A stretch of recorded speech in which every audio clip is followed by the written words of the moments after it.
మనిషి మనిషిగా జీవించడం మానేసి మనిషి మతం కోసం జీవించడం ఎన్నో శతాబ్దాలుగా నడుస్తున్న కథ. అయితే ప్రపంచం ఇప్పుడు మతం కంటే ఎక్కువగా మానవత్వానికి విలువనిచ్చే విజ్ఞానాన్ని పొందుకుంది. భగవంతుడి సృష్టికి ప్రతిగా ఆర్టిఫిషియల్ ఇంటెలిజెన్స్తో ప్రతి సృష్టికి ప్రయత్నిస్తోంది. అయితే ఇంత అత్యాధునిక ప్రపంచంలో బ్రతుకుతున్నా కూడా ఇప్పటికీ మత విద్వేషాలే రాజ్యమేలడం ఆశ్చర్యంగా ఉంది. తాజాగా జరిగిన పాస్టర్ ప్రవీణ్ పగడాల మరణమే దీనికి ఉదాహరణ.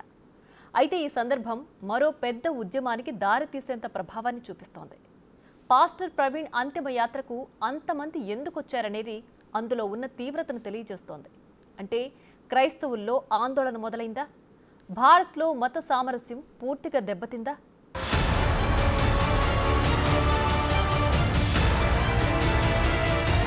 ప్రముఖ క్రైస్తవ నేత ప్రసిద్ధ పాస్టర్ ప్రవీణ్ పగడాల మార్చి 25న అనుమానాస్పద పరిస్థితుల్లో మృతి చెందారు.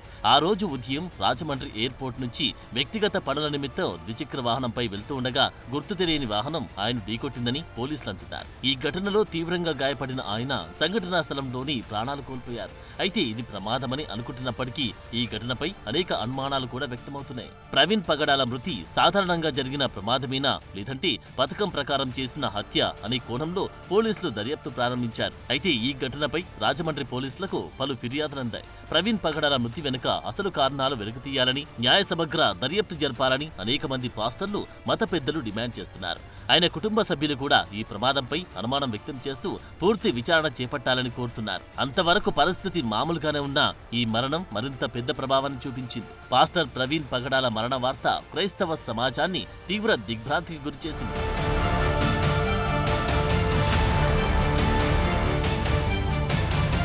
విజయవాడ నుంచి రాజమండ్రి వెళ్తూ బుల్లెట్ పై ప్రయాణిస్తున్న ఆయన రాజనగరం సమీపంలో రోడ్డు పక్కన అనుమానాస్పద స్థితిలో మృతి చెందారు. స్థానికులు ఆయన మృతదేహాన్ని కనుగొని పోలీసులకు సమాచారం అందించారు.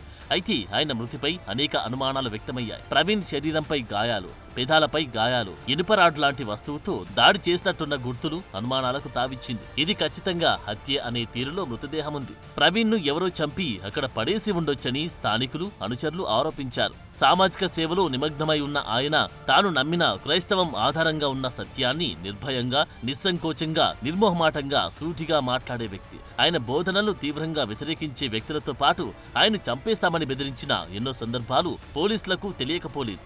అయితే ప్రవీణ్ మరణానికి రోడ్డు ప్రమాదమే కారణమని పోలీసులు వాదించడం ప్రారంభించారు. తనకు ప్రాణహాని ఉందని ప్రవీణ్ ఇటీవల ఓ వీడియోలో పేర్కొన్నారని, అయినప్పటికీ పోలీసులు తగిన రక్షణ కల్పించలేకపోయారని ఆయన అనుచరులు ఆరోపించారు. అప్పటికే ఎన్నో అనుమానాలతో ఉన్న ఆయన అనుచరులు, కుటుంబ సభ్యులు దర్యాప్తు పూర్తయ్యే వరకు ఈ కేసును ఖచ్చితంగా పరిశీలించాలని పట్టుబట్టారు.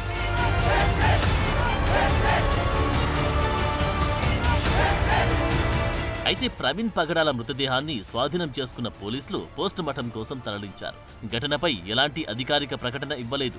పోస్టుమార్టం నివేదిక ఆధారంగా మరింత స్పష్టత వచ్చే అవకాశముందని అంతా అనుకుంటున్న తరుణంలో ఇప్పటివరకు అధికారికంగా ఎలాంటి స్పష్టత లేకపోవడం వల్ల ఇది ప్రమాదమా, హత్య అనే అనుమానం ఇంకా కొనసాగుతుంది. ఈలోపే ప్రవీణ్ పగడాల మృతిపై అనుమానాలు వ్యక్తం చేస్తూ రాజమండ్రిలో క్రైస్తవులు, ఆయన అనుచరులు ధర్నా చేపట్టారు. ఇది సాధారణ ప్రమాదం కాదని, మతోన్మాదుల దాడిగా భావిస్తున్నామని ఆరోపించారు.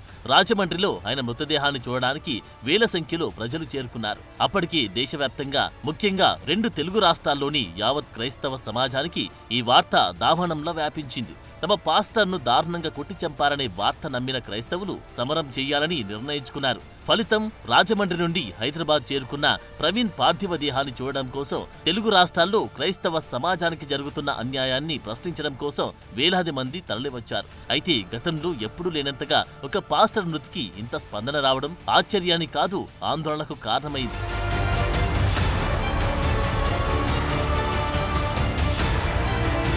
పాస్టర్ ప్రవీణ్ అంత్యక్రియలకు హాజరైన ప్రజాశాంతి పార్టీ అధ్యక్షుడు కెఏ పాల్, ఇతర క్రైస్తవ మత పెద్దలు కూడా ఈ ఘటన వెనుక కుట్రకోణం ఉండొచ్చని అభిప్రాయపడుతున్నారు. గత కొంతకాలంగా పాస్టర్ ప్రవీణ్ కు కొందరు వ్యతిరేకంగా ఉన్నారని, ఆయన మరణం అనుకోకుండా జరిగిన ప్రమాదం కాదని అనుమానాలు వ్యక్తం చేశారు. ప్రముఖ పాస్టర్ బ్రదర్ అనిల్ కుమార్ సైతం ఈ మరణంపై అనుమానాలు ఉన్నాయనే విధంగా మాట్లాడారు. దోషుల్ని పట్టుకోవాలని దానికి ప్రభుత్వాలు ప్రయత్నిస్తున్నాయన్నారు. నా మాట అంటే చూడండి, ఇప్పుడు కుటుంబాల్లో ఇబ్బంది ఉన్నారు, చాలామంది ఇబ్బంది పడుతున్నారు, వాళ్ళ బంధుమిత్రుల్లో న్యాయం జరుగుతుందని నేను నమ్ముతున్నాను. అక్కడ ప్రభుత్వాలు కూడా వాళ్ళతో మాట్లాడాము, వాళ్ళు కూడా సహాయ సహకారం చేస్తున్నారు. They are doing it genuinely, they will do it. సత్యమైతే నిజమైతే బయటికి వస్తుంది.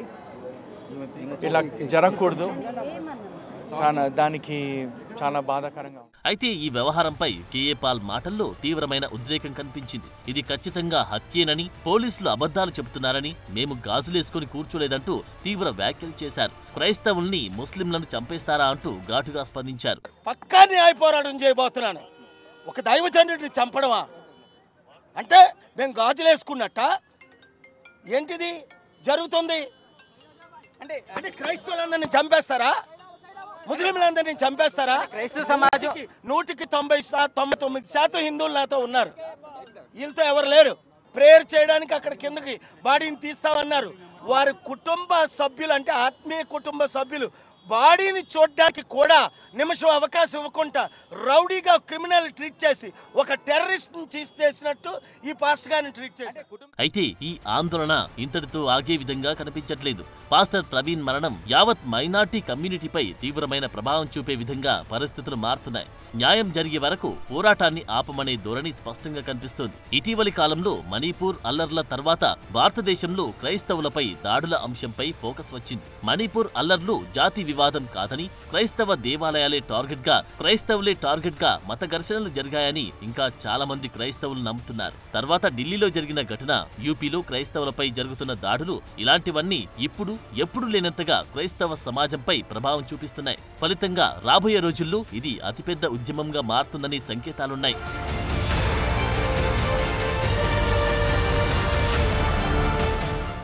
చరిత్ర ఎప్పుడూ ఒకేలా ఉండదు. అది మార్పులు చెందుతూనే ఉంటుంది. మత ఆచారాలు కూడా మారుతూనే వస్తున్నాయి. కానీ మనిషి మాత్రమే ఇంకా ఛాందస భావాలతో మగ్గిపోతున్నాడు. అందుకే ఇలాంటి పరిస్థితి వస్తోంది. పాస్టర్ ప్రవీణ్ పగడాల మరణం ఒక్క విషయాన్ని చాలా గట్టిగా ప్రకటించింది. దేశంలో జరుగుతున్న మత హింసను మరోసారి బయటపెట్టడమే కాకుండా దీనికి పరిష్కారం కనుగొనడానికి మరో అవకాశాన్నిచ్చింది.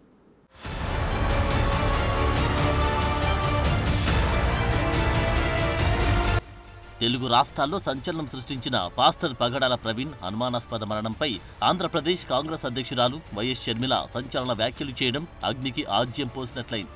పాస్టర్ ప్రవీణ్ రోడ్డు ప్రమాదంలో మరణించలేదని, పక్కా ప్రణాళికతో హత్య చేశారని ఆమె తన సోషల్ మీడియా పోస్టులో ఆరోపించారు. అది హత్య అని చెప్పడానికి సంఘటనా స్థలంలో అనేక ఆధారాలు కనిపించాయన్నారు. ప్రవీణ్ మరణంపై ఆయన కుటుంబ సభ్యులతో పాటు అనుచరులు, తోటి పాస్టర్లు అనేక అనుమానాలు వ్యక్తం చేస్తున్న తరుణంలో షర్మిల వ్యాఖ్యలు అనుమానాలను మరింత తీవ్రం చేశాయి.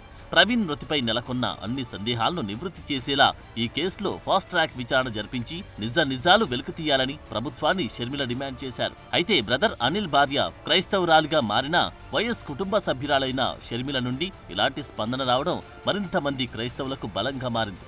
న్యాయం జరిగే వరకు పోరాటం ఆగదనే స్థాయిలో క్రైస్తవులు భీష్మించుకు కూర్చున్నారు. క్రైస్తవులు శాంతిని, సత్యాన్ని ప్రచారం చేస్తారని, అలాంటి వారిని చంపడం సరికాదని, ఇది ఖచ్చితంగా హత్యేనని, మాకు న్యాయం జరగాలని అంటున్నారు. ఒక క్రైస్తవుని మీద జరుగుతున్న ఈ దాడులు గత కొన్ని సంవత్సరాలుగా జరుగుతున్నాయి.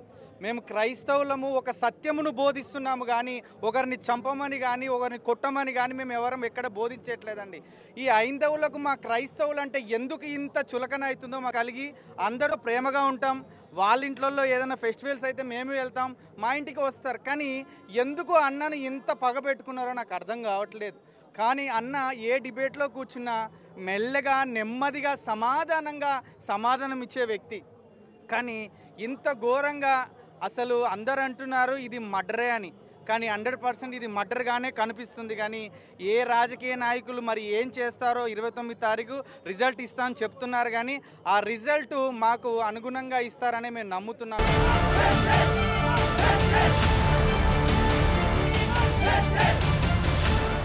ఢిల్లీలోని క్రైస్తవ సమస్యలపై పనిచేసి సివిల్ సొసైటీ సంస్థ యునైటెడ్ క్రిస్టియన్ ఫోరం ఇటీవల ఒక రిపోర్ట్ను విడుదల చేసింది. అందులో 2023 మొదటి 8 నెలల్లోని భారతదేశంలో క్రైస్తవులపై 525 దాడులు జరిగాయని పేర్కొంది. ఈ ధోరణి ఇలాగే కొనసాగితే భారతదేశంలోని క్రైస్తవ సమాజం ఇప్పటివరకు చూడని అత్యంత హింసాత్మకమైన, కష్టమైన సంవత్సరాల్లోకి నెట్టబడుతుందని తెలిపింది. అలాగే 2021, 22 సంవత్సరాల్లో జరిగిన దాడుల కంటే 2023లో దాడులు రికార్డు బద్దలు కొట్టినట్లు ఈ నివేదిక వెల్లడించింది. మణిపూర్లో వందలాది చర్చిలు ధ్వంసమైన హింసను కూడా చేరిస్తే సంఖ్యలు మరింత పెరుగుతాయని కూడా చెప్పింది. అయితే యూసీఎఫ్ డేటాలో మణిపూర్లో జరిగిన సంఘటనలు చేర్చలేదు. ఈ రిపోర్ట్ వచ్చిన 2023 సెప్టెంబర్ నాటికి 4 నెలల కాలంలో ధ్వంసమైన ప్రార్థనా స్థలాల సంఖ్య 642 అని సుప్రీంకోర్టులో ఆ మధ్య ఒక పిటిషన్ కూడా దాఖలైంది. జూన్లో ఇంఫాల్ ఆర్చ్ బిషప్ కేవలం 36 గంటల్లో 249 చర్చీలు ధ్వంసమయ్యాయని చెప్పారు. ఇక ముస్లింలు, దళితులు, క్రైస్తవులపై ఇటీవలి సంవత్సరాల్లో జరిగిన దాడులు గణనీయంగా పెరిగినట్లు అనేక నివేదికలు వచ్చాయి. అందుకే కేఏ పాల్ లాంటి ప్రముఖులు క్రైస్తవులు, ముస్లింలు ఒకటవ్వాల్సిన సమయం వచ్చిందని అంటున్నారు. అందరూ ముస్లింలందరూ పీస్ లవింగ్ అందరూ ఐకమత్యం అయిపోవాలా. ఇప్పుడున్న రాజకీయ నాయకులు ఎవరు మమ్మల్ని కాపాడలేదు. నేనున్నాను. అక్కడ కిందకి బాడీని తీస్తామన్నారు. వారి కుటుంబ సభ్యులు అంటే ఆత్మీయ కుటుంబ సభ్యులు బాడీని చూడడానికి కూడా నిమిషం అవకాశం ఇవ్వకుండా రౌడీగా క్రిమినల్ ట్రీట్ చేసి ఒక టెర్రరిస్ట్ని చేసినట్టు ఈ పాస్టర్ గారిని ట్రీట్ చేశారు.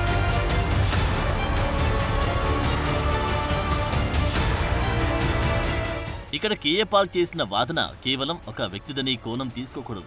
ఈ హింసాత్మక సంఘటనలన్నీ అధికారంలో ఉన్న వ్యక్తుల నుండి మద్దతుతోనే జరుగుతున్నాయనే అభిప్రాయాలు కూడా లేకపోలేదు. కొన్ని నిఘా సమూహాల నేతృత్వంలోని మూక ఇలాంటి హింసను చేస్తుందని యూసీఎఫ్ లాంటి నివేదికలు చాలా మంది మైనార్టీ మత బోధకులు కూడా చెబుతూనే ఉన్నారు. అందులోనూ క్రైస్తవులపై దాడులు ఒకచోట జరగడం లేదు.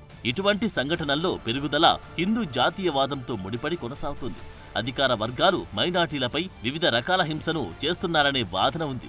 గత 10 ఏళ్లలో హిందూవాద పార్టీ అయిన భారతీయ జనతా పార్టీ దేశంలో అధికారంలో ఉండడం కూడా దీనికి కారణమైందనే వాదనలు కూడా లేకపోలేదు. అధికార పార్టీ నాయకులు లేదా ఉన్నత పదవులు నిర్వహిస్తున్న వారు మైనార్టీలపై చేసిన ప్రకటనలు ఇలాంటి శక్తులకు బలాన్ని పెంచాయనే అభిప్రాయం ఉంది. మెజారిటీ హిందూ భావజాలాన్ని ప్రోత్సహించి రాజకీయ నాయకుల ద్వేషపూరిత ప్రసంగాలతో మరింత హింస పెరుగుతుందని హ్యూమన్ రైట్స్ వాచ్కు చెందిన ఆసియా విభాగం నివేదిక కూడా వెల్లడించింది. కొన్ని హిందూ సమూహాలు ముస్లింలు, క్రైస్తవులను, వారి ప్రార్థనా స్థలాలను, వారి జీవనోపాధిని కూడా లక్ష్యంగా చేసుకున్నాయని అందులో పేర్కొన్నారు. అందుకే దేశంలో మత సామరస్యాన్ని పెంచి వాతావరణం రావాలని కోరుకుంటున్నారు. ప్రజల ఆవేదన ఏంటి మనం అర్థం చేసుకోవాల్సిన అవసరం ఉంది. ఎందుకంటే మతాల మధ్య చిచ్చుపెట్టి మతాలుగా విడగొట్టే సమాజం మాకు వద్దు. మాకు న్యాయం కావాలి, నిజాయితీ కావాలి, మానవత్వం కావాలి, కలిసికట్టుగా ప్రశాంతంగా జీవితం గడిపే భద్రతతో ఉన్నటువంటి మా దేశం కావాలి, సమాజం కావాలని ప్రజలందరూ కోరుకుంటారు. ఎందుకంటే ఇక్కడ ప్రజల్లో ఉన్నటువంటి పెద్ద అనుమానం ఏంటంటే ఇది జరిగింది ఒక యాక్సిడెంట్ కాదు అన్నటువంటి బలమైన అనుమానం ఉంది. కాబట్టి వీ వాంట్ జస్టిస్ అని పిలుపు ఇవ్వడం జరుగుతుంది. కాబట్టి యాక్చువల్గా ప్రజలందరూ కోరుకుంటుంది ఏంటంటే ప్రజలందరూ మత సామరస్యంతో ఉండాలి. ఒక మతంలో ఉన్న వ్యక్తి ఇంకో మతంలో ఉన్నటువంటి గ్రంథాలని, వ్యక్తుల్ని గౌరవించే విధంగా ఉండాలి. భేదాభిప్రాయాలు ఉండొచ్చు. భేదాభిప్రాయాలు ఉన్నప్పటికీ కూడాను అదే భిన్నత్వం కదా. ఆ భిన్నత్వంలో ఏకత్వాన్ని కలిగి ఉండడమే మరి భారతదేశం యొక్క ఔన్నత్యం అని చెప్పుకున్నప్పుడు మనం విద్వేషాలు ఉండకూడదు. నేను ఆ ప్రభుత్వాలతో కోరుకుంటుంది ఏంటంటే ఎవరైనా సమాజంలో ఇతర మతాల గురించి, ఇతర మత గ్రంథాల గురించి, ఇతర మత పుణ్య పురుషుల గురించి వ్యతిరేకంగా మాట్లాడితే అలాంటి వారిని వెంటనే ఖండించాలి, ఆపాలి, అలాంటి వారిని కట్టుదిట్టించాలి. లేకపోతే ఏమవుతుందంటే సామాన్యమైన ప్రజలు కూడాను ఇబ్బందులు పాలయ్యే అవకాశం ఉంటుంది.